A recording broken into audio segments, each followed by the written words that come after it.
तारीख इनका जो भी इनका प्रोग्राम है, जो भी देखेंगे, 10 तारीख के बाद हम इसी प्रेस क्लब के आसपास जहां पे हमें परमिशन मिलती है, मैं अमरण अनशन पे बैठूंगा और मेरे साथ माताएं बहनें भी बैठेंगी, लेकिन मैं उनको किसी को भूखा नहीं रहने दूंगा। मैं खुद अमरण अनशन पे बैठूंगा।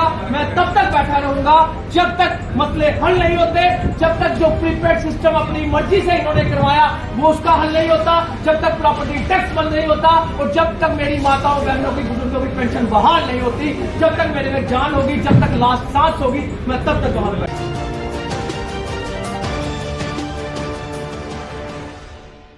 59 लीटर में जो टोली इकट्ठी हुई है, ये आए दिन जो है इन्होंने 10 तारीख को जो धरना देने की बात कही, मैं इनको पूछना चाहता हूं, क्या आप इन मुद्दों पे इकट्ठे नहीं हो सकते थे? आप अपनी कुर्सियों के लिए इकट्ठे हो रहे हो, अपनी जमीनें बचाने के लिए इकट्ठे हो रहे हो। क्या आप स्मार्ट मीटर जो जम्मू कश्मीर का मुद्दा है, जो घर घर का मुद्दा है, जो घर घर में त्राहिमाम मचा हुआ है, उनके घर की लाइट जो है, चिराग जो है वो बुझाया जा रहा है, प्रॉपर्टी टैक्स के लिए इकट्ठे नहीं हो सकते थे? प्रीपेड सिस्टम के लिए इकट्ठे नहीं हो सकते थे जो जनता के मुद्दे हैं? और बुजुर्गों की पेंशन के लिए इकट्ठे नहीं हो सकते थे?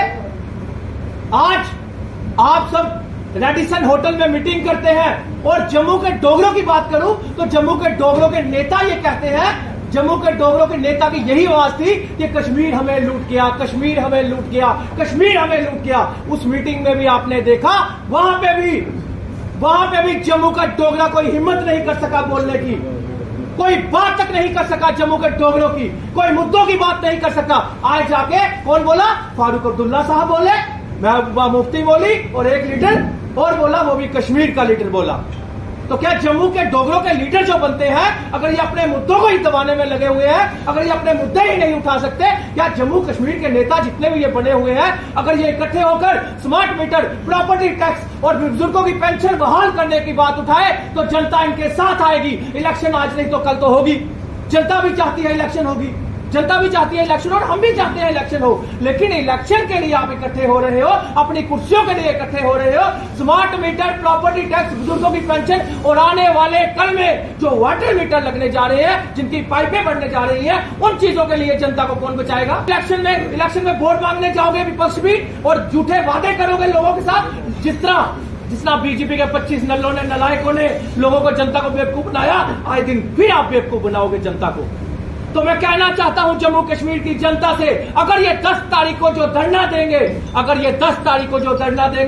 ये स्मार्ट मीटर, प्रॉपर्टी टैक्स और बुजुर्गों की पेंशन बहाल करवाने के मुद्दों को लेकर लगातार ये फाइट जम्मू कश्मीर में नहीं करती विपक्ष, तो समझ लीजिए विपक्ष में और सत्ता में बैठी हुई पार्टियों में कोई अंतर नहीं। और एक कोई पर्सनल प्रॉब्लम की वजह से आप सब जानते हैं कि मैं 6 तारीख को कल अमरण अनशन पे बैठने जा रहा था, लेकिन कुछ फैमिली प्रॉब्लम होने के नाते मुझे 4 दिन जो है वो पोस्टपोन करना पड़ रहा है।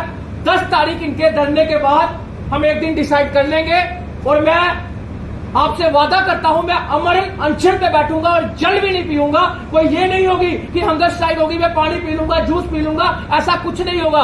पानी भी नहीं पीऊंगा, अन्न भी त्याग दूंगा और मेरा वादा है आपसे, 10 तारीख के बाद एक दिन डिसाइड किया जाएगा और किसके लिए बैठा जाएगा? जो जनता के घरों के कनेक्शन काटे जा रहे हैं, लाइट के, जनता की घरों की तारे लेकर जा रहे हैं, स्मार्ट मीटर, प्रीपेड सिस्टम में अपनी मर्जी से बिल डाले जा रहे हैं, प्रॉपर्टी टैक्स के ऊपर बैठूंगा, बुजुर्गों की पेंशन बहाल करने के ऊपर बैठूंगा, ये मेरा वादा है। लेकिन उम्मीद करता हूं डरपोकों से, उम्मीद करता हूं डरपोकों की टोलियों से, उम्मीद करता हूं जो डोगरों के ठेकेदार बने हुए हैं, उम्मीद करता हूं जो कश्मीरियों के ठेकेदार बने हुए हैं कि 10 तारीख को जब वो अपना धरना देंगे उसके बाद कंटिन्यू फाइट रखेंगे। स्मार्ट मीटर, प्रॉपर्टी टैक्स, बुजुर्गों की पेंशन और हमारा यूथ, मैं सभी यूथ को कहना चाहता हूं, आगे आइए, बढ़ चढ़कर आगे आइए। यही सियासी लीडर है जो हमेशा आते हैं, हमेशा बैठते हैं और हमेशा हम इन्हीं लोगों को वोट डालते हैं और यही हमारे साथ खेल के चले जाते हैं। नए चेहरे आगे आइए, ईमानदार लोग आगे आइए। सियासत में हम सबको आगे आना पड़ेगा,